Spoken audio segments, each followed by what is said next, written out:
Bismillahirrahmanirrahim. Assalamualaikum warahmatullahi wabarakatuh. Perkenalkan, kami dari kelompok 6 program studi penerbitan jurnalistik kelas PB2B akan memaparkan materi tentang negara, agama, dan warga negara. Assalamualaikum warahmatullahi wabarakatuh. Saya Nabila Hidayat dari kelompok 6 kelas 2B Prodi Penerbitan Jurnalistik. Assalamualaikum warahmatullahi wabarakatuh. Perkenalkan, nama saya Nabila Putri Cesari dari kelompok 6 kelas PB2B. Apa itu negara?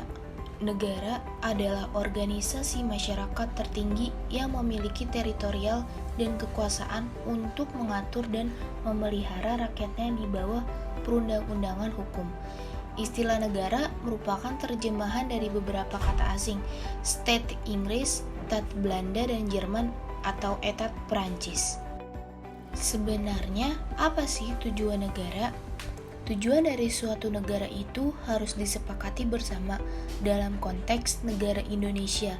Tujuan negara atau cita-cita negara tercantum dalam pembukaan UUD 1945, alinea keempat, yaitu memajukan kesejahteraan umum, mencerdaskan kehidupan bangsa, dan ikut melaksanakan ketertiban dunia yang mendasarkan kemerdekaan, perdamaian abadi, dan keadilan sosial.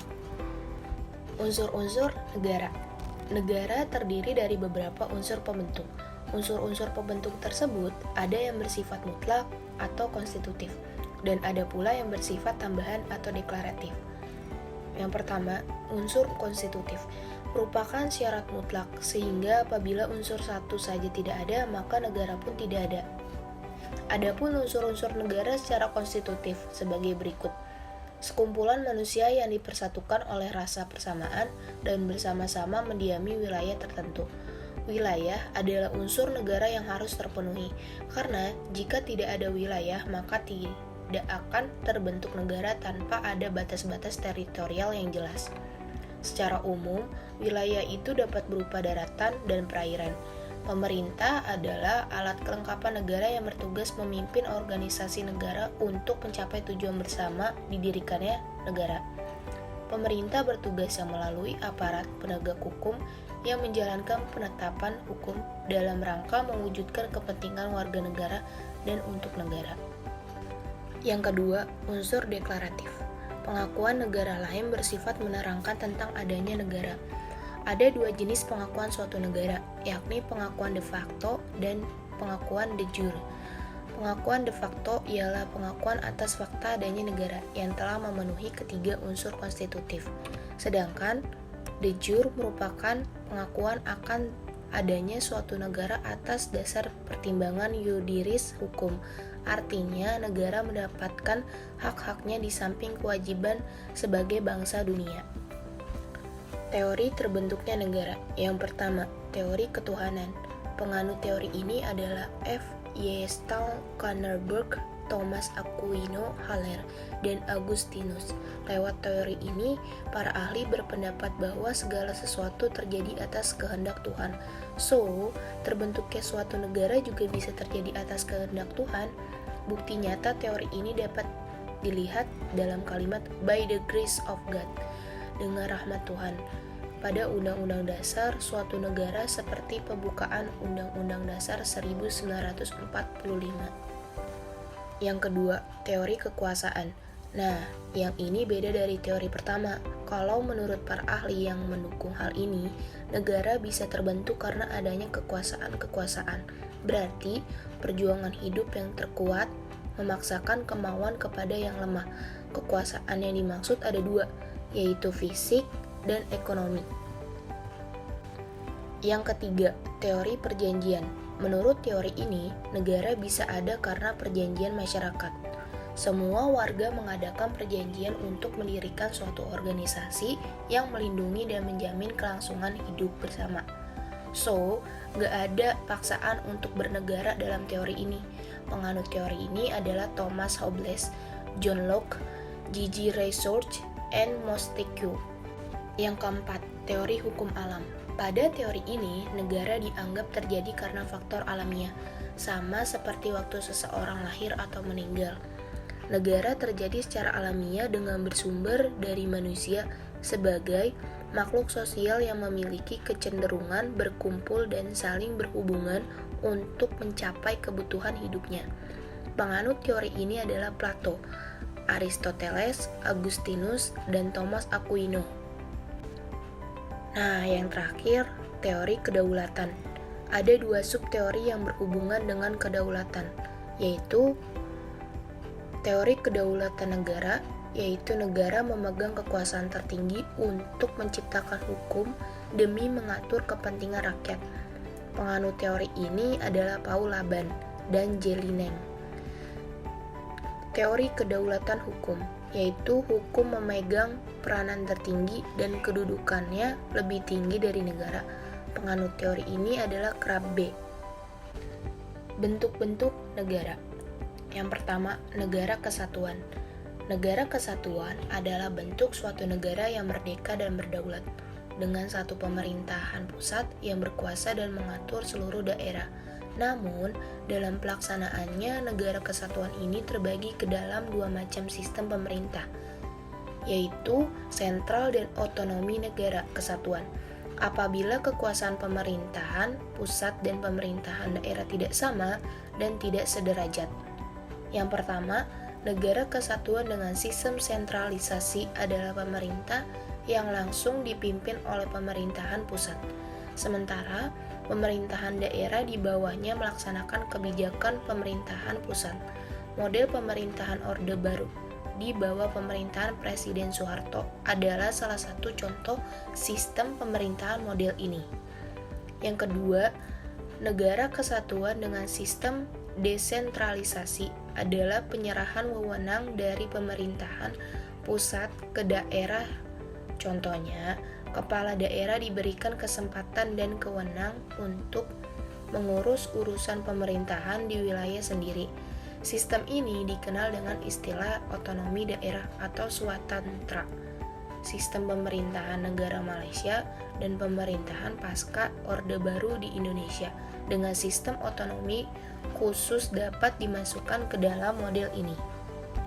Yang kedua, negara serikat. Negara serikat atau federasi merupakan bentuk negara gabungan yang terdiri dari beberapa negara bagian dari sebuah negara serikat. Pada mulanya, negara-negara bagian tersebut merupakan negara yang merdeka, berdaulat, dan berdiri sendiri. Setelah menggabungkan dengan negara serikat, dengan sendirinya negara tersebut melepaskan sebagian dari kekuasaannya dan menyerahkannya kepada negara serikat. Penyerahan kekuasaan dari negara-negara bagian kepada negara serikat tersebut dikenal dengan istilah limitatif, satu demi satu, di mana hanya kekuasaan yang diberikan oleh negara-negara bagian saja, delegated powers, yang menjadi kekuatan negara serikat. Namun, pada perkembangan selanjutnya, negara serikat mengatur hal yang bersifat strategis, seperti kebijakan politik luar negeri, keamanan, dan pertahanan negara. Dalam studi politik, ada 3 bentuk negara yang kita kenal. Yang pertama adalah negara kesatuan, kemudian negara federal atau serikat, dan yang ketiga negara konfederasi. Apa sih penjelasan dan perbedaan dari masing-masing negara tersebut? Pertama adalah negara kesatuan atau unitary state. Yang dimaksud dengan negara kesatuan adalah negara dengan kekuasaan yang terletak di pemerintahan pusat. Jadi tidak di pemerintahan daerah. Jadi biasanya mereka coraknya adalah sentralisasi. Meski memberikan otonomi kepada daerah, tetapi kewenangan tertentu tetap ada di pusat. Nah, contoh negara kesatuan itu adalah ya Indonesia yang kita diami ini. Namanya NKRI, Negara Kesatuan Republik Indonesia. Kemudian yang kedua, negara federal atau serikat. Negara federal ini merupakan bentuk pertengahan antara konfederasi dan kesatuan. Nah, biasanya di negara federal ini negara dibagi-bagi menjadi beberapa negara bagian, di mana setiap negara bagian itu memiliki kekuasaan yang besar. Nah, contohnya yang paling gampang adalah Amerika Serikat dan Malaysia, tetangga yang terdekat ya. Meskipun tetap saja ada beberapa kewenangan yang tetap dimiliki oleh pusat ya, meskipun ada negara bagian. Misalnya tentang pertahanan keamanan, tentang keuangan, agama. Nah, itu biasanya pusat yang memegang kekuasaan. Kemudian yang ketiga, negara konfederasi. Nah, konfederasi itu terdiri dari beberapa negara yang berdaulat penuh, yang untuk mempertahankan ekstern dan internya bersatu atas dasar perjanjian internasional. Nah, negara konfederasi ini jadi beberapa negara bersatu membuat sebuah ikatan, tapi setiap negara anggota tetap memiliki kedaulatan sendiri. Tapi pada saat yang sama, seperti ini juga merupakan kelemahan ya. Dan sekarang hampir tidak ada negara konfederal ya. Dulu ada Yugoslavia. Itu kan terdiri dari beberapa negara, masing-masing negara punya kedaulatan sendiri, tapi mereka bersepakat untuk membuat persatuan atau kesatuan ya, ikatan di antara negara-negara tersebut gitu ya. Nah, itu dia beberapa atau 3 bentuk negara. Nah, Indonesia saat ini adalah negara kesatuan. Pernah kita juga mengenal Indonesia Federal ya, Indonesia Serikat dulu, RIS, Republik Indonesia Serikat, itu tahun 49 sampai 50, sehingga undang-undangnya juga dibuat menjadi undang-undang RIS, tapi itu hanya bertahan setahun saja. Baik, itu saja ya penjelasan tentang 3 negara atau 3 bentuk negara. Warga negara Indonesia.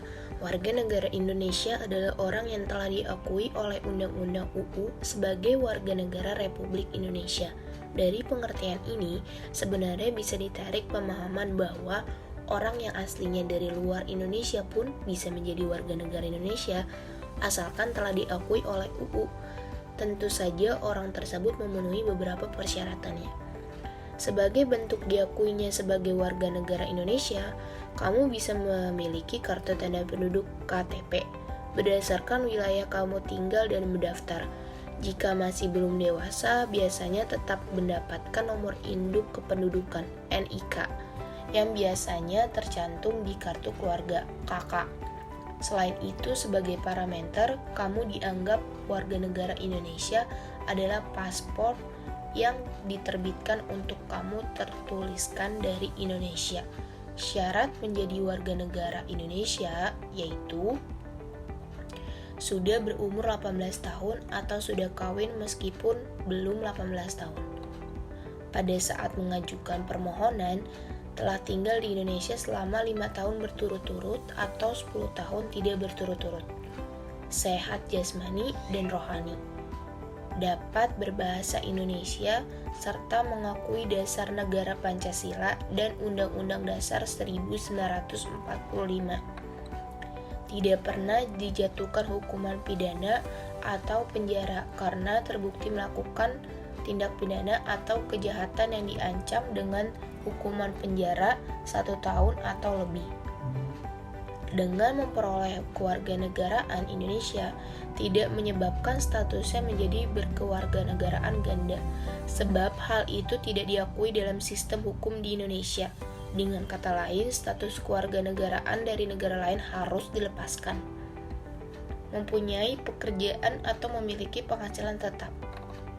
Membayar uang atau biaya pewarganegaraan ke kas negara. Untuk keterangan lebih lanjut mengenai besarnya biaya, silakan hubungi kantor imigrasi Republik Indonesia terdekat. Warga negara diartikan dengan orang-orang yang menjadi bagian dari suatu penduduk. Istilah warga negara dahulu dikenal dengan sebutan hamba atau kaula negara. Warga negara berasal dari 2 kata, yaitu warga dan negara. Warga diartikan sebagai anggota atau peserta. Warga mengandung arti peserta atau anggota dari suatu kelompok atau organisasi perkumpulan. Warga negara artinya warga atau anggota dari suatu negara. Pembedaan rakyat berdasarkan hubungannya dengan pemerintah negaranya dapat dibedakan menjadi dua, yaitu warga negara dan bukan warga negara. Warga negara adalah mereka yang berdasarkan hukum tertentu merupakan anggota dari suatu negara. Dengan kata lain, warga negara adalah mereka yang menurut undang-undang atau perjanjian diakui sebagai warga negara atau melalui proses naturalisasi. Sedangkan bukan warga negara atau orang asing adalah mereka yang berada pada suatu negara tapi secara hukum tidak menjadi anggota negara yang bersangkutan, namun tunduk pada pemerintahan di mana mereka berada. Contoh dari bukan warga negara adalah duta besar, konsuler, kontraktor, dan sebagainya. Antara warga negara dan bukan warga negara juga dapat dibedakan berdasarkan hak dan kewajibannya. Misalnya, warga negara dapat memiliki tanah atau mengikuti pemilu. Sedangkan yang bukan warga negara tidak demikian. Selain pembedaan rakyat berdasarkan hubungannya dengan pemerintah negaranya, kewarganegaraan juga dapat diartikan berdasarkan sosiologis dan yuridis. Apa pengertian kewarganegaraan dalam arti sosiologis dan yuridis? Kewarganegaraan dalam arti sosiologis adalah kewarganegaraan yang terikat kepada suatu negara oleh karena adanya suatu perasaan kesatuan ikatan, seperti satu keturunan, kebersamaan sejarah, daerah atau wilayah dan penguasa atau pemerintah, atau dengan kata lain penghayatan kultur yang tumbuh dan berkembang dalam suatu persekutuan daerah atau negara tempat ia tinggal.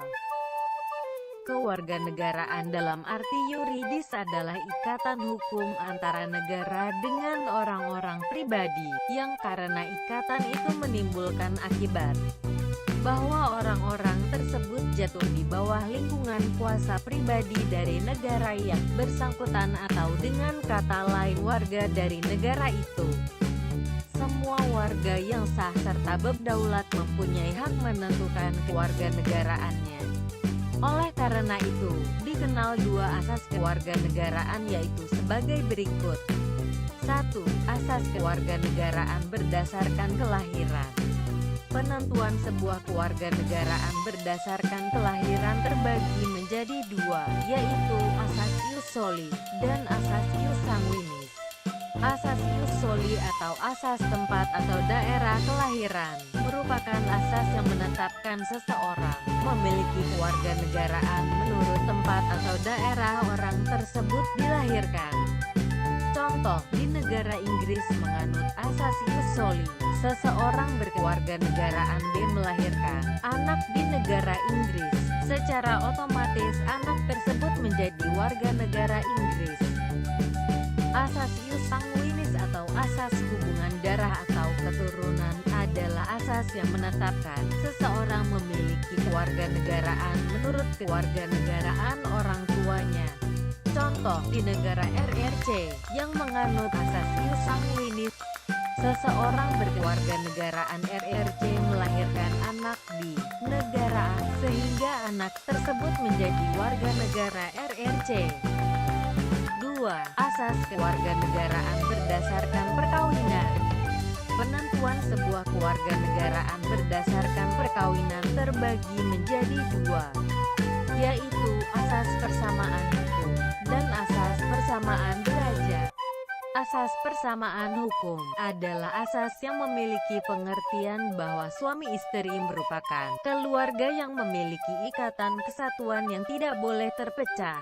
Keluarga merupakan inti dari masyarakat sehingga status kewarganegaraan suami istri harus sama.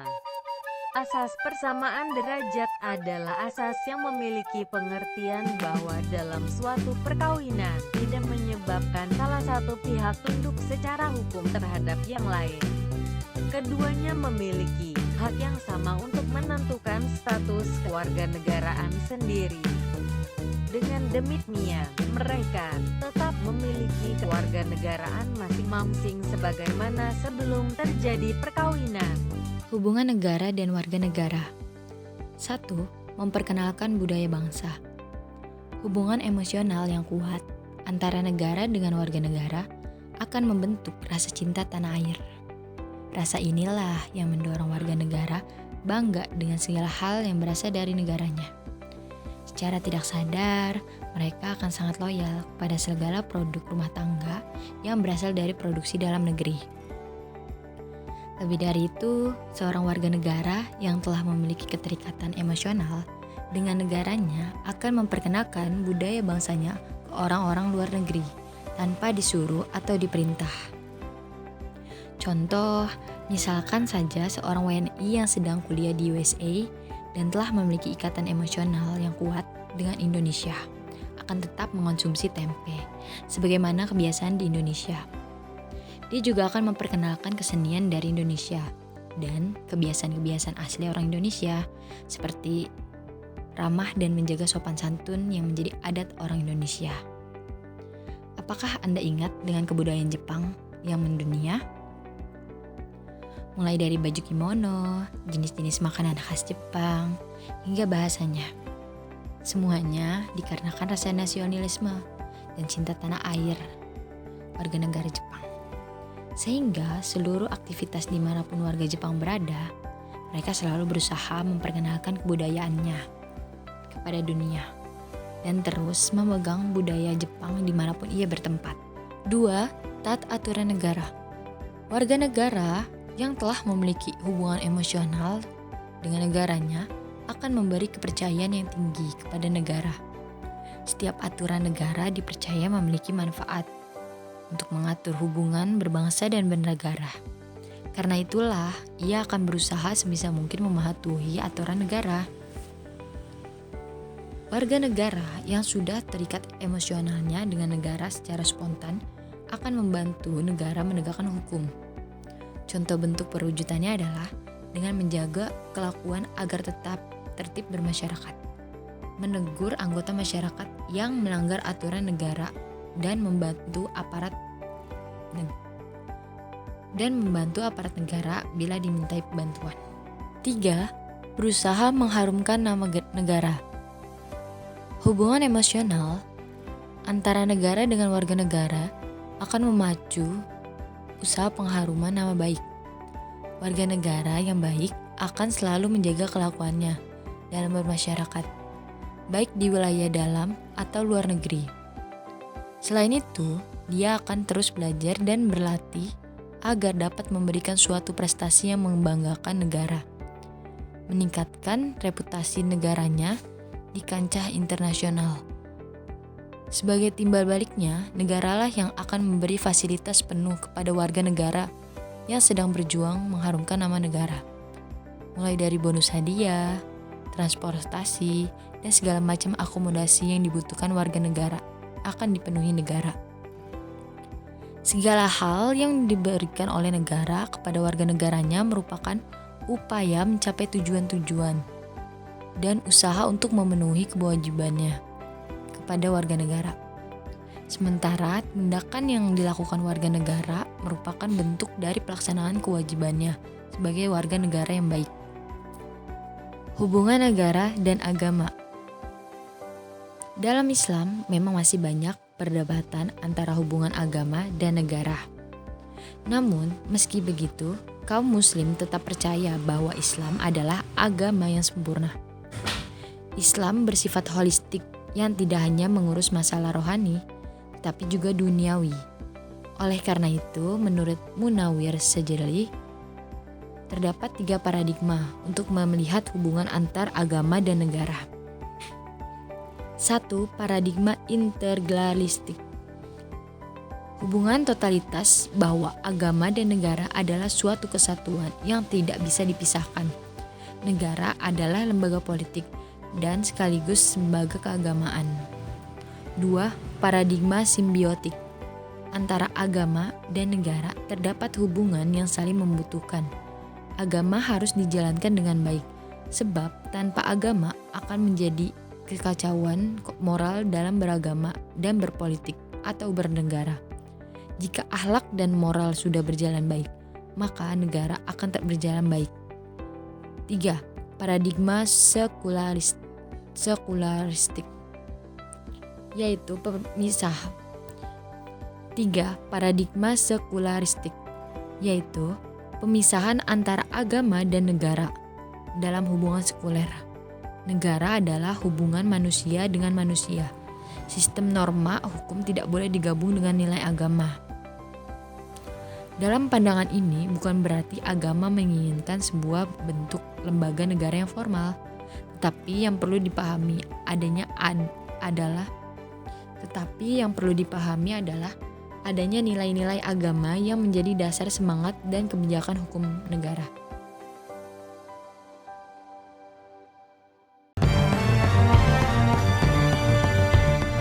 Bicara tentang Islam dan kebangsaan, bagi kita umat Islam di Indonesia itu seperti keping mata uang yang memiliki dua sisi. Bangsa, nation, terkait dengan wilayah, terkait dengan wilayah geografis, terkait dengan komunitas. Dan kita memang manusia yang tidak bisa lepas dari tanah tempat lahir, tanah tempat tinggal kita, tidak bisa lepas dari komunitas kelompok kita, dari budaya kita. Islam itu ajaran dari langit, tapi kita manusia yang tinggal dalam wilayah tertentu, dalam komunitas dan budaya tertentu. Maka keislaman dan kebangsaan tidak bisa dilepaskan. Apalagi kita tahu NKRI, Negara Kesatuan Republik Indonesia ini adalah warisan dari para ulama, para aulia, para sultan dan para syuhada Islam. Ingat, yang dijajah oleh Belanda sejak tahun 1602 saat terbentuknya VOC, itu bukan Indonesia yang dijajah. Karena waktu itu belum ada istilah Indonesia. Kita baru menyebut Indonesia itu tahun 1928. Itu sebabnya organisasi-organisasi sebelum tahun 1928 tidak membawa embel-embel Indonesia. Mereka bawa Budi Utomo, mereka bawa NU, mereka bawa Muhammadiyah, mereka bawa Jong Islamitan Bond dan segala sejenisnya. Jadi kalau istilah Indonesia baru 1928, yang dijajah oleh VOC sejak 1602, sejak tahun 1602, itu apa yang dijajah? Yang dijajah adalah kesultanan-kesultanan Islam. Dan jangan katakan Indonesia dijajah selama 350 tahun. Memangnya sejak penjajah masuk tahun 1602 tidak ada perlawanan. Ada perlawanan. Kalau kita katakan Indonesia dijajah 350 tahun, seakan-akan selama 350 tahun kita pasif, terkuasai tanpa ada perlawanan. No. Sejak awal VOC mulai membangun pangkalan-pangkalan militer, selalu muncul perang-perang perlawanan, dan itu berlangsung 350 tahun. Jadi selalu ada perlawanan. Ingat, selalu ada perlawanan. Kapan sebenarnya Indonesia dijajah? Itu baru di awal abad 20 lah betul-betul terjajah. Sebelumnya selalu muncul perlawanan-perlawanan kok. Belum stabil itu penjajahan. Kembali, karena NKRI ini adalah warisan bagi umat Islam Indonesia dari sultan-sultan, dari para ulama aulia dan para syuhada, maka umat Islam Indonesia bersama kelompok-kelompok elemen-elemen bangsa yang lain yang berbeda agama, maka umat Islam Indonesia berkewajiban menjaga keutuhan NKRI. Menjadi Muslim Indonesia punya keyakinan Islam yang kokoh dan kebangsaan NKRI yang tangguh.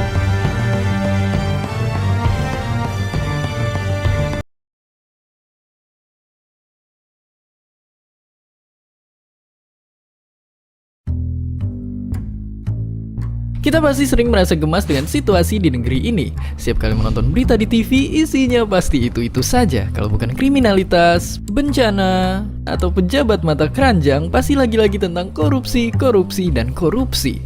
Mungkin saking gemasnya kita bahkan sampai kepikiran untuk mendirikan negara sendiri. Negara yang tentram, damai, dan bebas masalah. Tapi seperti yang ditekan oleh Fadila ini, mungkinkah hal ini kita lakukan? Menurut para filsuf seperti Plato, Aristoteles, J.J. Rousseau, dan kawan-kawan, negara secara sederhana adalah sebuah organisasi pemerintahan yang memiliki wilayah dan rakyat yang hidup di dalamnya. Oke, jadi untuk membuat sebuah negara ada 3 syarat utama yang harus kita penuhi. Syarat-syarat dasar ini disebut sebagai syarat konstitutif, yaitu wilayah, penduduk, dan organisasi untuk memerintah. Sungguh sangat mudah. Tapi kalau memang segampang itu membangun negara, mengapa kita belum pernah mendengar tempat-tempat seperti Republik Kobe atau United Sasa? Meminta teman-teman segeng kita menjadi penduduk mungkin mudah, tapi di mana negara baru kita nantinya akan berdiri? Ada 2 cara untuk membentuk negara, yaitu cara primer dan sekunder. Dengan cara primer, kita bisa mengklaim suatu wilayah tak bertuan untuk dijadikan negara. Masalahnya, sekarang wilayah-wilayah di muka bumi sudah diklaim 193 negara yang terdaftar sebagai anggota PBB, ditambah wilayah-wilayah lain yang status kenegaraannya masih digalaukan. Dan bahkan wilayah Antartika yang cuma dihuni anjing laut dan penguin pun sudah diklaim sebagai bagian dari wilayah suatu negara. Jadi yang tersisa mungkin tinggal cara sekunder, seperti menaklukkan yang dilakukan Adolf Hitler di Eropa selama Perang Dunia Kedua, atau menyatakan kemerdekaan seperti yang dilakukan negara kita Indonesia tahun 1945. Masalahnya, cara ini biasanya harus melibatkan pertempuran dan perjuangan panjang. Kalau gagal, bisa-bisa kita justru ditangkap karena dianggap memberontak negara yang sudah ada. Bahkan setelah semua tetek bengek merepotkan itu, ternyata masih ada 1 syarat lagi yang harus kita penuhi untuk mendirikan negara. Syarat ini disebut sebagai syarat deklaratif, yaitu pengakuan kedaulatan oleh negara-negara lain yang juga berdaulat, baik secara de facto maupun de jure. Makhluk apa itu? Rupanya de facto dan de jure adalah istilah bahasa Latin. De facto artinya pengakuan sesuai kenyataan di lapangan, sementara de jure artinya pengakuan resmi berdasarkan hukum. Misalnya, saat PBB menaikkan status Palestina sebagai non-member observer state tahun 2012, kedaulatan Palestina sebagai negara diakui secara de facto, tapi belum secara de jure, seperti 193 negara lainnya. Bagaimanapun, ada juga entitas-entitas yang nekat mendeklarasikan diri sebagai negara berdaulat meski tanpa pengakuan secara internasional. Entitas semacam ini dikenal dengan istilah micronation. Beberapa micronation bahkan punya bendera, lagu kebangsaan, dan bahkan paspor sendiri. Salah satunya adalah Republik Molossia yang didirikan tahun 1999 di Nevada, Amerika Serikat dengan total 22 orang penduduk yang juga memegang kewarganegaraan Amerika Serikat. Meski begitu, Republik Molossia punya bendera, lambang negara, bahkan mata uang sendiri yaitu Valora. Demi membangun Republik Molossia, pendiri sekaligus presidennya yang mulia Presiden Kevin Bauch sampai menghabiskan $10.000 Amerika Serikat. Dengan uang yang sama, kita bisa membeli 13.000 porsi bakso yang nikmat. Nah, sekarang kita tahu bahwa membuat sebuah negara ternyata susahnya minta ampun. Padahal sebetulnya ada hal yang jauh lebih susah lagi, yaitu memakmurkan negara yang sudah ada. Itu sebabnya meski jumlah negara di dunia ini ada banyak, tidak semua rakyatnya hidup damai dan sejahtera. Jadi sebelum membuat negara sendiri, pastikan kita siap bertanggung jawab mensejahterakan rakyat kita nanti. Bila perlu, kita bisa latihan dulu dengan menyejahterakan sesama rakyat di negara kita, Indonesia. Karena kalau sampai sekarang kita masih harus diguyur air supaya bisa bangun pagi, makan masih disuapi, atau mau jajan sedikit-sedikit minta duit orang tua, sebaiknya kita pikir-pikir ulang dulu rencana membangun negara baru. Dan seperti biasa, terima kasih. Hi, thanks for stopping by our video. Don't forget to comment, like, and subscribe.